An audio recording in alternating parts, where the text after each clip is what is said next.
Hey, thank you so much for watching, listening. I'm super stoked to hang out with you. And, oh my goodness, I'm really excited about this series that we're starting called Show and Tell. Now, I don't know about you, but when I was in elementary school, we had show and tell. And for me, the way it played out was in like third and fourth grade, my teacher, Mrs. Lalonde, on Fridays had show and tell. And so she would open it up to the classroom you could bring something from home and come up to the front of the class, each person, one time or, for a little bit of time. And she would give you like 5-7 minutes. You could show whatever you brought from home and then tell about it. I was always really excited about it because I was like, ooh, this is cool, show and tell. You get the opportunity to like show something super cool. And so, my friends, myself, we'd bring different things and then you kind of gauge, the audience, the class by, there was a cool factor. And so I would bring different things and I always my parents would make these suggestions that were like, and I was like, that's not even close to cool for a fourth grader. I mean, that's super stupid. And I'm gonna look like I'm not bringing that, So I was a little selective on show and tell. And if I had something good, I would bring it. If I didn't have anything good, I wouldn't bring it because I didn't want to look like a dork in front of my classmates. So it's fun because I think in this situation, you're like, what on earth does that have to do with the Bible? Well, I want to talk to you about a show and tell that Jesus did. So I'd invite you to flip over your Bibles, or you can kind of reference it in the back of your mind. John chapter 8. And in John chapter 8, the first about 11 verses, Jesus is in the temple and he is teaching. It's early in the morning. He's teaching, so in essence, like it's his own classroom. And people are coming to listen to him because, right, he's Jesus, pretty much irresistible. And as he's there, he's teaching everybody who's listening, and it's like his own little, pop-up classroom, if you will. And when he's there teaching, I think it's really interesting for you to consider a couple of things, because as he's teaching, the Jewish leaders, Pharisees and scribes, bring a woman who was caught in adultery, and they put her in front of Jesus in the middle. It says in the center, in the midst of this whole classroom, pop-up show and tell, if you will, so to speak. And they throw this woman at Jesus and say in front of everybody, this woman is caught in adultery. Now, appreciate that here are the participants in this whole story, in this whole show and tell. Jesus, in essence, is the teacher, if you will. Then there's the audience, the students who are listening and watching.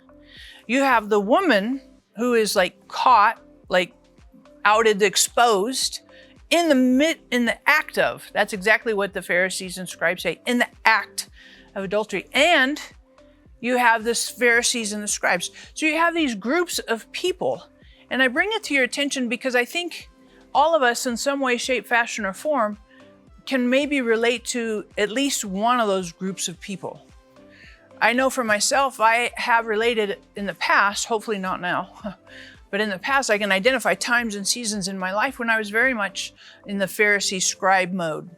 I was kind of a religious, and I had a superior mindset. I was judgmental. I was critical. I was lack of compassion, lack of understanding and patience.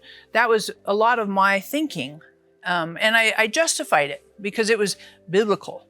And so that was my outlook, and that's how I behaved around people. You're like, that's pretty ugly. That's true.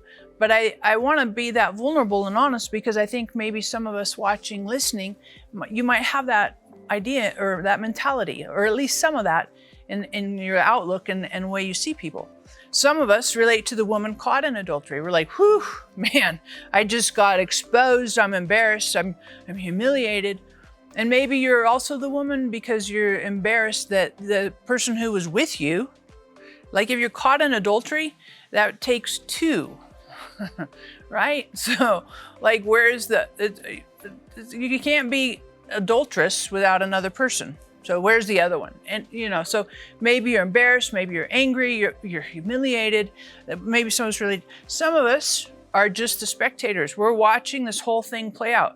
We're in the classroom, if you will, and Jesus is our teacher. But I think all of us, when we put ourselves in these respective shoes or these respective contexts, we can see ourselves. We can see times and situations where we're just watching something happen, where there's tension and conflict and somebody's being, ostracized. Or we're watching. Some of us have been in the situation where we're the ones that are humiliated and attacked and judged. Some of us are the situation where we are the ones judging.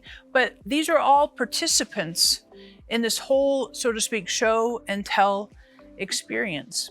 And I think it's super powerful for us to think about this and to sit with it for a couple minutes.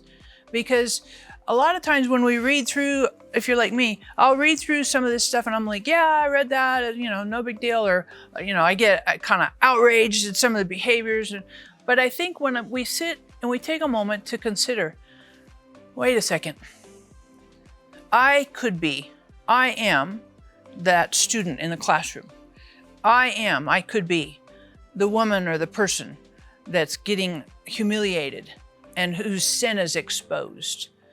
I could be, maybe I am, the person who is criticizing and condemning and accentuating, bringing in front of everybody because I'm trying to keep the laws and the commandments of God.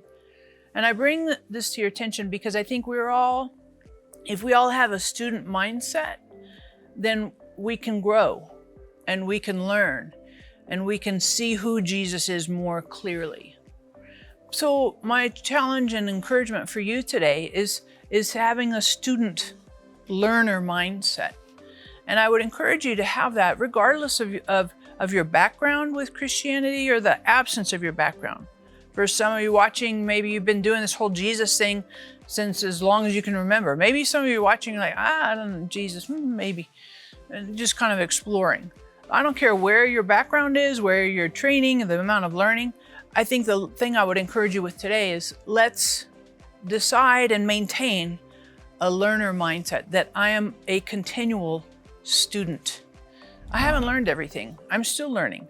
I'm still growing. I'm still adjusting. I'm still seeing Jesus and experiencing Jesus in ways that I've never had before, or some opportunities, some ways of experiencing, connecting with Jesus in new ways, new opportunities, and seeing that with other people as well. So I just encourage you, you would keep and maintain a student-learner mindset. So thank you for subscribing. Of course, you want to hit the little notification bell right there. That'll help you kind of keep posted when we put up new content. And here's the question for you to think about. What was your favorite subject in school? Don't say recess, right? We all say recess. What was your favorite subject in school? Just put that in the comments there, and it's going to be super fun. This whole series is going to be amazing as far as we talk about show and tell. And last but not least, we have an incredible joke for you today, sort of. What word starts with E and ends with E, but has only one letter? Maybe you heard this before. It's possible. The word is envelope, because it has one letter. I know, right? But next week will be way better. Thanks so much.